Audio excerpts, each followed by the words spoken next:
Bonjour, soyez la bienvenue sur votre plateforme. Aujourd'hui, mon équipe et moi, nous vous amenons au sein de l'INPETIC, où pour la deuxième session se déroulera la soutenance des étudiants de BTS et de licence 3. Alors, regardons en image ce grand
Qu'est-ce que ça vous fait? Vous êtes stressé? Un peu stressé. C'est pas plus stressé. D'accord. Sinon, vous tenez le coup? Vous avez invité des personnes pour vous assister? Oui, mes collègues, mes amis qui sont là. Vous êtes à quelle position du passage? Je suis 14e. Je passe à 14e. Donc vous avez eu le temps de réviser, de faire les dernières modifications. Et vous? Stressé? Oui. Et vous avez invité des personnes pour vous assister? Alors oui, effectivement, j'aime les collègues qui sont là, mes promotionnels qui vont m'assister.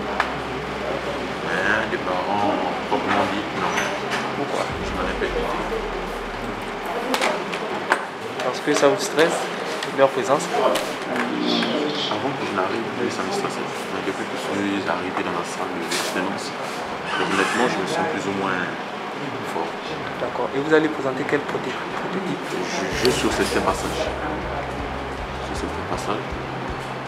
Dans le cas où les autres qui sont censés passer avant moi n'arrivent pas, je serai peut-être le 3e parce que dans la salle, je suis le 3e puis le 4e.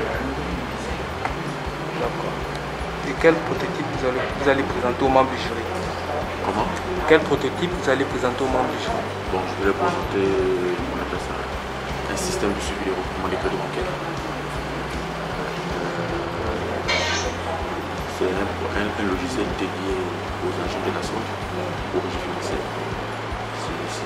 C'est la SOL qui a contacté l'entreprise dans laquelle j'ai passé mes 3 mois de stage. Donc le projet a été suivi en otage et je prépare. Merci pour la parole, monsieur le membre du jury. Je salue encore une fois de plus l'assistance. Je veux déjà dire que le fait d'être ici, c'est l'aboutissement de 3 à 4 ans de la formation à l'Institut national de la poste, de technologie et de la communication. En réalité, ce moment est un moment privilégié et je me sens vraiment heureux de pouvoir le partager avec vous. Alors, la présentation de ce matin va s'intituler « La mise en place d'une application mobile de tutorat ». Vous pouvez apercevoir ici le logo de l'application qui a été mise en place. Il y a pour slogan le savoir pour tous, par tous. Et cette plateforme se dénomme Teachwork. Alors, pour entrer dans le vif du sujet, nous dirons que cette présentation se déroulera suivant le chronogramme suivant. Nous avons une introduction, ensuite nous allons passer à l'analyse et à la conception. Nous vous présenterons ici les différents choix des outils que nous avons utilisés pour élaborer la solution. Nous allons passer en 4 à la phase de démonstration, en 5 nous conclurons et en 6 nous allons pouvoir remercier tous ceux qui étaient lors de cette présentation. Sur ce, nous allons démarrer les hostilités avec une introduction et par rapport à cela, je vous souhaite d'être attentifs afin de pouvoir sortir de là avec un plus, avec quelque chose de bénéfique. Bonne écoute à vous encore. L'éducation ou encore le tutorat désigne l'action de transmettre des connaissances d'une entité, l'action de la transmission de connaissances d'une entité A vers une entité B. Il s'agit là de pouvoir donner des valeurs, il s'agit là de pouvoir inculquer un savoir-faire, inculquer des compétences à un individu, un groupe d'individus ou des machines avec le machine learning, le e-learning. Et aujourd'hui, nous voyons bien que le numérique occupe la quasi-totalité de nos secteurs d'activité au quotidien.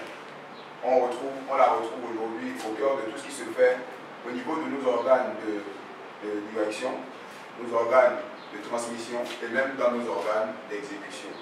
Alors, de facto, vous conviendrez bien avec moi que le tutorat par le numérique constitue la formule magique pour une plus grande portée, car aujourd'hui le numérique nous permet de faire abstraction de la distance. Sur la question de savoir quels sont ceux qui sont favorables à la mise en place d'une solution informatique permettant le suivi des étudiants en dehors des heures de cours. Et nous avons recueilli que 87% sont favorables et nous avons 13% qui estiment qu'ils sont neutres parce qu'ils aiment le modèle traditionnel, ils aiment dépendre d'eux-mêmes et voilà, évoluer dans ce sens-là. Nous entendons les différents outils qui ont fait l'objet de notre développement. Nous avons utilisé Dart, vous apercevez, et Flutter pour la partie mobile. En effet, notre solution se répartit en 2 volets. Nous avons une partie qui est régie par une application mobile et une autre qui est régie sur le réseau Internet via une application web. Nous avons utilisé, comme je disais tantôt, Flutter et Dart pour la mise en place de l'application mobile. Nous avons utilisé Google Chrome, Bootstrap, HTML, CSS, JavaScript et Node.js pour la mise en place du site web de l'administrateur et du professeur. Et nous avons utilisé le site chart pour la conception du modèle conceptuel de données. Nous avons proposé une démonstration de tout ce qui a été fait au niveau de la mise en place de la solution informatique Teach One. Alors, cette démonstration va consister à essentiellement vous montrer les différentes interactions qui lient l'étudiant au tuteur et le tuteur à l'administrateur. Il faut déjà dire ici que l'application mobile concerne essentiellement les élèves dans la mesure où un élève depuis son smartphone en classe, depuis n'importe quel endroit, est capable et susceptible d'aller sur la plateforme, checker le cours que le prof a écrit. Sur ce,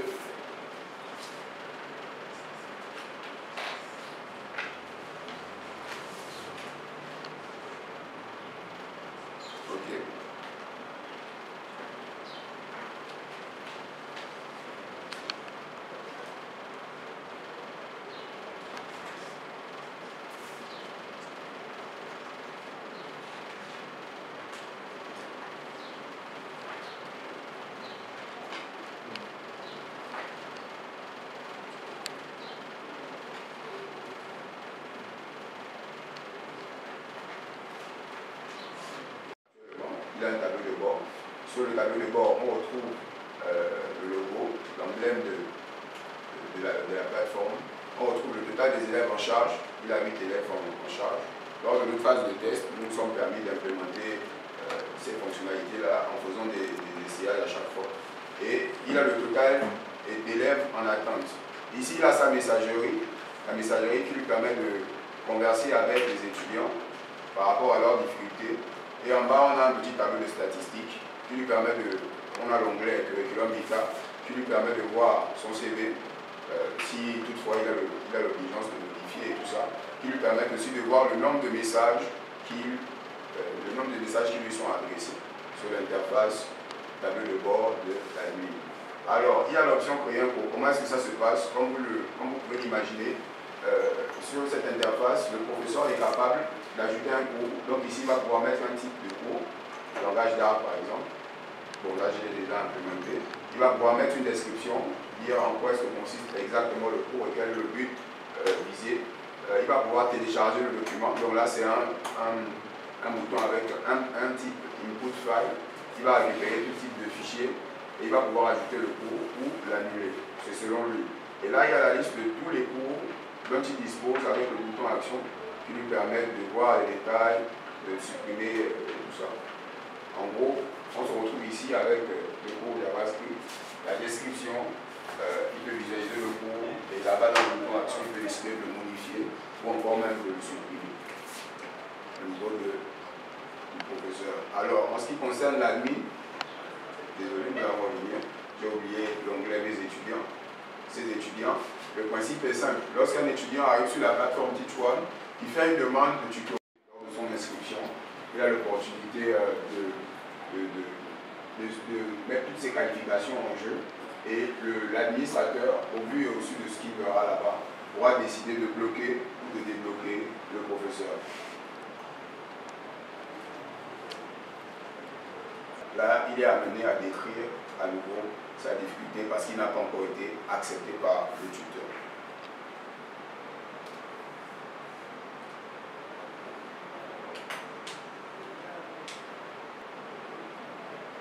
Ok.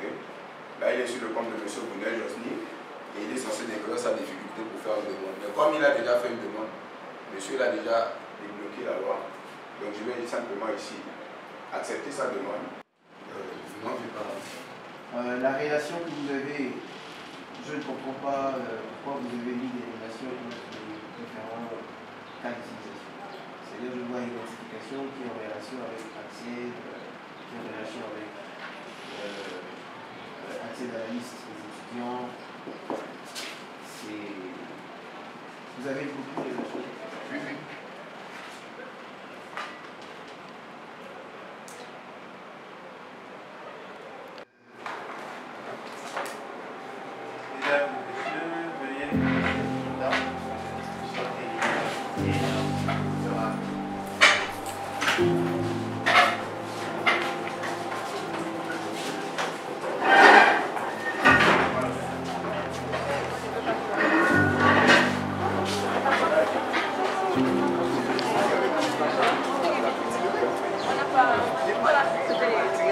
On était en retard. Ah bah écoute.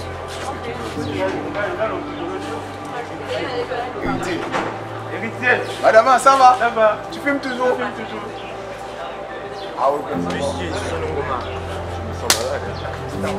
Tu te sens malade con? C'est moi qui suis bien, c'est toi qui es malade.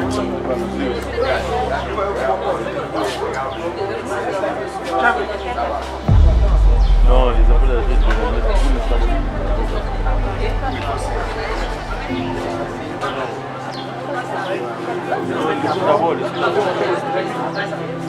alors là, le cousin d'Inga Seth Sadi, c'est le meilleur petit d'Afrique centrale. Il est venu soutenir son équipe de suite. Afi. Ah, toute l'année tu as crâné dans l'école, non? Assure maintenant, on n'arrive pas à présenter.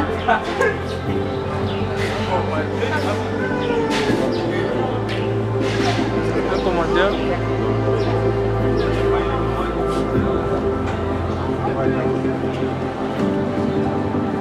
J'ai fait que c'est ça. J'ai juste expliqué en fait. Ah ouais, je n'ai même pas créé les idées. Heureusement que je faisais des utilisateurs créés, tout ça et tout ça. C'est un peu chaud.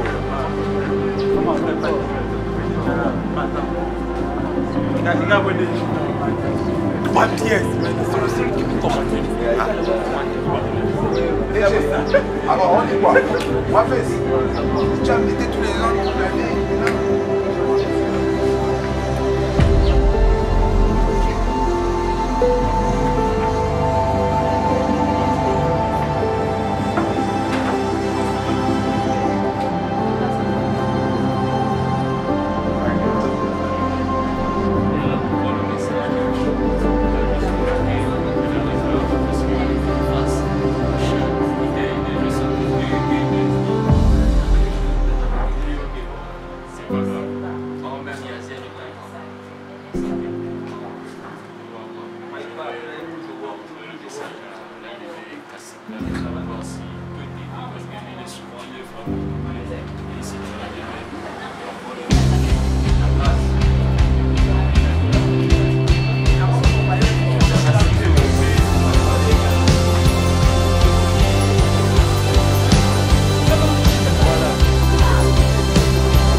passé?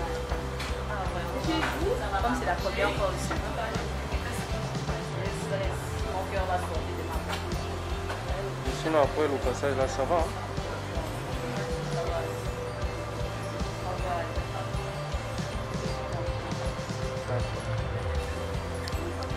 Sinon vous avez invité des gens, des personnes pour vous assister? Non. Je vais assumer mes problèmes sur la vie. Bon, j'ai dit à mes parents de ne pas venir. Je vais assumer ça. Je vais les appeler quand ça va déranger. Parfois c'est bien d'avoir des proches pour avoir plus de courage. Oui, c'est vrai, mais moi, si mes proches venaient, j'allais stresser encore. Je préfère assumer ça avec Jésus. Et je sais que ça va bien se passer.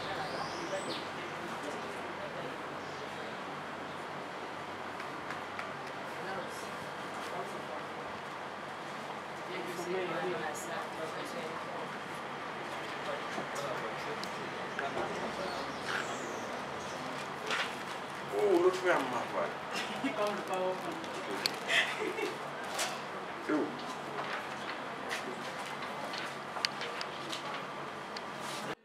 Et enfin,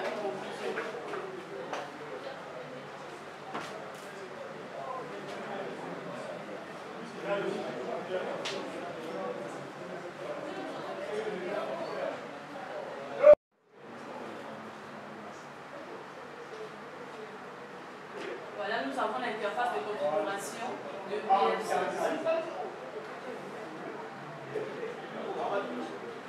Lors de notre travail, nous avons préalablement créé 2 utilisateurs. Nous avons essayé de nous connecter, nous avons essayé d'accéder à Internet avec l'un des utilisateurs.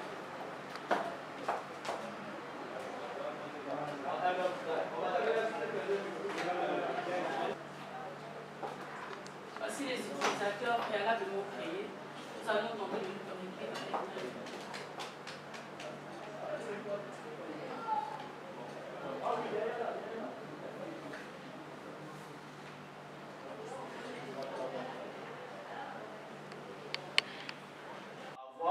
Soit la présence d'un serveur DHCP. Donc ici, dans mes configurations, je n'ai pas besoin d'un serveur DHCP, c'est automatique. Dès que je connecte au routeur, dès que je connecte à un suite de niveau 3, bon, à un suite de niveau 2 ici, là, automatiquement, il choisit le VLAN et ensuite, il a une adresse IPv6. C'est comme ça que fonctionne la topologie.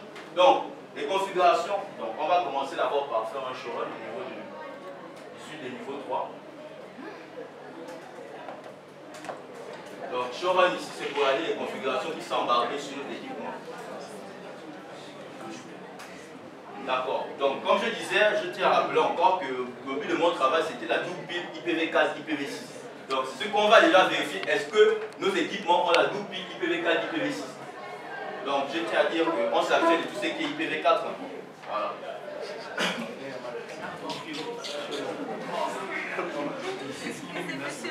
Donc, ici, par exemple, sur l'interface VLAN 10, oui, parce que les périphériques, on a 2 VLAN. Le VLAN 10 pour la data et le VLAN 10, le VLAN 20 pour la voice. Et nous avons seulement travaillé sur le VLAN 10 parce que le VLAN de la data n'est pas utilisé au niveau de la NEMF.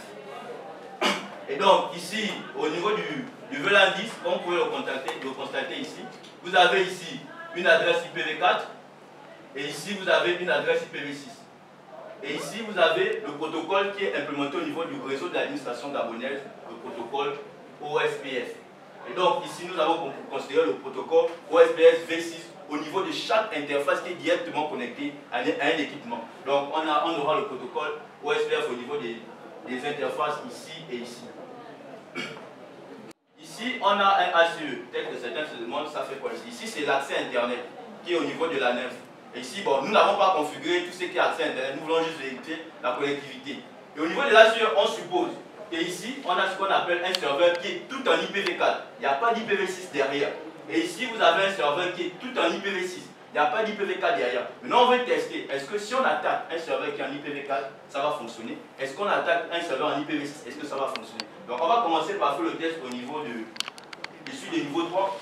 Tester la connectivité IPv4 et IPv6 pour voir si ça fonctionne.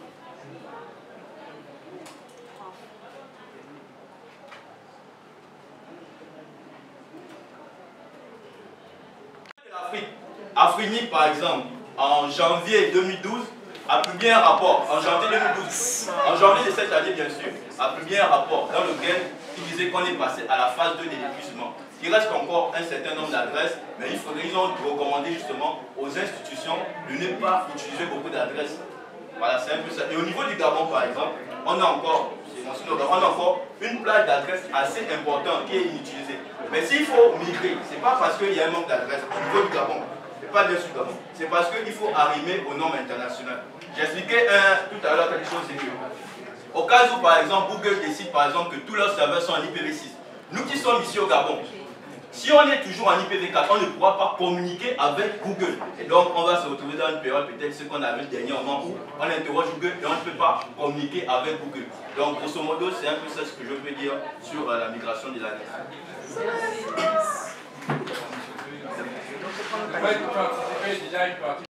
Ensuite, ce que je peux dire par rapport à la migration, c'est que la migration n'est pas une question. Aujourd'hui, la migration vers IPv6 n'est pas une question de si, mais une question de quand. Pourquoi? Parce qu'aujourd'hui, on a les grandes entreprises comme Facebook, Google qui sont en train de migrer vers IPv6. Et donc, si aujourd'hui, la NEF attend pour migrer vers IPv6, on risque de se trouver dans une situation où on aura des pertes de communication et aussi on aura un regain en perte de connectivité. Donc je vous remercie de votre attention, messieurs et dames, les membres du jury. Je suis tout à vous pour l'éventuelle question et remarques.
Après avoir écouté M. Ngoma sur son travail effectué sur le thème de la mise en place d'une application mobile de Chitora, le jury a décidé de lui décerner la note de 14,50 sur 20.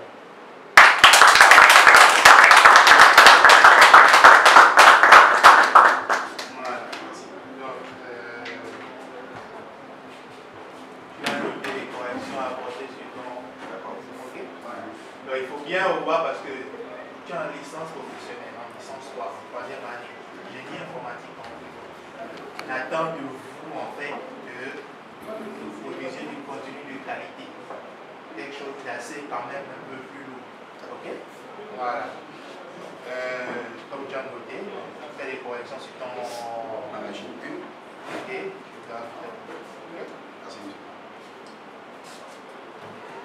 Merci.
Ok, donc après délibération et après mûre discussion entre nous, on n'était pas d'accord à la fin du coup, parce que lui voulait vous recaler. Moi aussi je voulais au départ, mais après je me suis dit non. Donc on s'est battu là longtemps. Après délibération, le jury a validé votre travail et vous a attribué la note de 17 sur 20.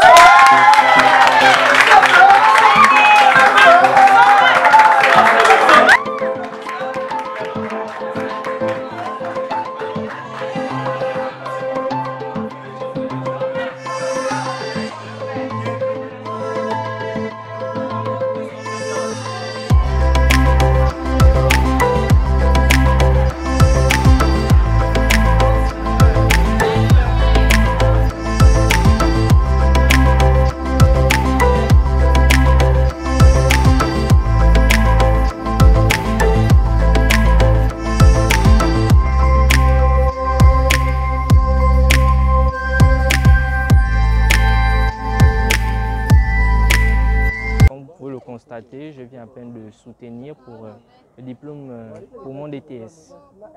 Donc, bon, ce n'était pas une étape facile étant donné que c'est la première fois. Mais voilà, avec le courage et la bravoure, voilà, j'ai pu arriver à atteindre mes objectifs. Oui, bon, il faut dire que les dernières semaines ont été un peu chaud bouillantes, quoi. Voilà, surtout quand on a commencé à... Enfin, lorsqu'on nous a donné les dates de passage, voilà, et je n'avais pas encore terminé en fait de rédiger mon rapport, donc le stress est parti de là. Et même aujourd'hui encore, lors de la présentation, j'ai eu un petit stress au début, mais après, bon voilà, j'ai pu me libérer. Oui, oh, ça me satisfait grandement, étant donné, vu les efforts que j'ai donnés, vu les efforts que j'ai eu à fournir, voilà, je suis vraiment satisfait de cette moyenne. Aux jeunes étudiants comme moi, je peux tout simplement dire que le travail est le chemin de l'autonomie. Je peux tout simplement dire qu'on peut tout faire, on peut se divertir et autres, mais on ne doit pas oublier une chose, c'est le travail. Voilà, car c'est le travail qui nous permet de réussir. Alors aujourd'hui, j'ai pu soutenir. Cela s'est passé en présence des parents, amis et connaissances. Je dois dire que c'est assez d'émotions, c'est le stress, c'est l'excitation, c'est en même temps l'aboutissement de 3 à 4 années de formation au sein de la dite école. Et au sortir de là, je suis satisfait de la prestation, tout ce que Dieu fait est bien. C'est avec beaucoup d'émotion que j'ai partagé ce moment avec ceux qui sont venus me soutenir, m'encourager. Les jurys ont été objectifs. Ils ont fait des remarques qui étaient de bonnes remarques, assez objectives. Il s'est agi, n'est-ce pas, aujourd'hui de pouvoir mieux gérer la présentation en ce qui concerne non seulement le logiciel, mais aussi le rapport, chose que selon moi, je pense avoir fait avec brio. Et je remercie tous ceux qui ont permis à ce que ce moment puisse voir le jour. Je parle notamment de ma famille, mes parents, mes amis et mes connaissances. Je viens de soutenir avec pour thème la mise en place d'un portail captif. J'avais un peu peur avant d'arriver parce que je n'avais jamais assisté aux soutenances de l'INPETIC. J'ai juste assisté à une seule soutenance, celle de ma belle-sœur, elle est à Luiso. Et là-bas, ce n'était pas avec le PowerPoint en fait. Or, ici, c'est un peu différent, c'est assez différent quand même. Et bon, vu que je suis arrivée quand même assez tôt, j'ai pu m'imprégner de la situation et puis le stress a baissé.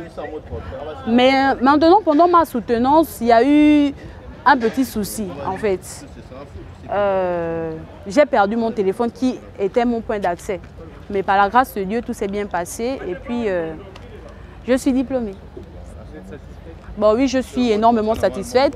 Et puis, je voulais vraiment passer ce cap pour mon enfant en fait. Parce que cette année, j'ai eu 2 événements. La naissance de mon enfant et puis ma soutenance. Mais par la grâce de Dieu, j'ai pu valider les 2 événements, donc ça va. Après, bon, après là, ça dépendra de Dieu, hein, mais sinon, je suis de passage en 3e année déjà. Je viens d'être diplômé pour ma licence professionnelle. J'ai effectué un stage de 3 mois à la NINF, qui est l'Agence nationale des infrastructures numériques et des fréquences. Ce stage s'est soldé et j'ai fait le stage sur le thème de la migration IPv4, IPv6, cas de l'administration gabonaise. Pour la préparation de ce stage, c'était plus ou moins compliqué parce qu'il y a eu beaucoup de stress par rapport à ce qui était fait, beaucoup de choses qui ne fonctionnaient pas, qu'il fallait faire les derniers réglages qu'il fallait faire avant la soutenance. On va dire 3 jours avant la soutenance, je n'étais pas vraiment prêt. Et donc j'ai dû m'investir pendant 3 jours pour pouvoir être prêt le jour J. Et je vous avouerai que avant de prendre la parole et de saluer les membres du jury, je ne me sentais pas prêt. Mais une fois j'ai salué les membres du jury, tout a coulé et puis le résultat a donné une note de 17 sur 20. Je suis Martial Ngoma, je suis venu soutenir mon fils qui est en fin de cycle. Mais j'ai trouvé le travail qu'il a fait, c'est un travail formidable. Déjà au niveau du sujet qu'il a abordé, je crois que Dieu a fait grâce. Je ne peux qu'être content, c'est de l'encourager. Et puis lorsqu'on fait des enfants, c'est d'attendre quelque chose de plus sur ces enfants-là. Donc, vous savez, c'est à chaud, je veux vous dire que plus que content, hein, sincèrement, parce que je m'y attendais, parce qu'il nous a montré des résultats depuis la classe de 6e jusqu'en terminale. Je crois qu'aujourd'hui, bon, ça a payé avec la grâce de Dieu. Et Dieu a fait grâce. D'avoir confiance, de faire foi en Dieu, de comprendre que lorsqu'on fait les enfants, c'est pour qu'ils dépassent les parents. C'est le Gabon de demain. Voilà, c'est eux qui sont appelés aujourd'hui, demain à gérer le pays. C'est tout à fait normal. C'est vrai que les temps sont durs pour chaque famille. Ce n'est pas toujours facile. Mais avec le peu que Dieu nous donne, on arrive quand même à remonter les difficultés. La note vous satisfait? Oui, 14,50, c'est énorme. J'avais prédit cela. Une moyenne de 15, une moyenne supérieure ou égale à 15 en fait. C'est ce que j'avais demandé à Dieu lorsque j'ai fait ma prière ce matin. Et c'est tombé, je crois que... Merci, et puis le voilà. Okay.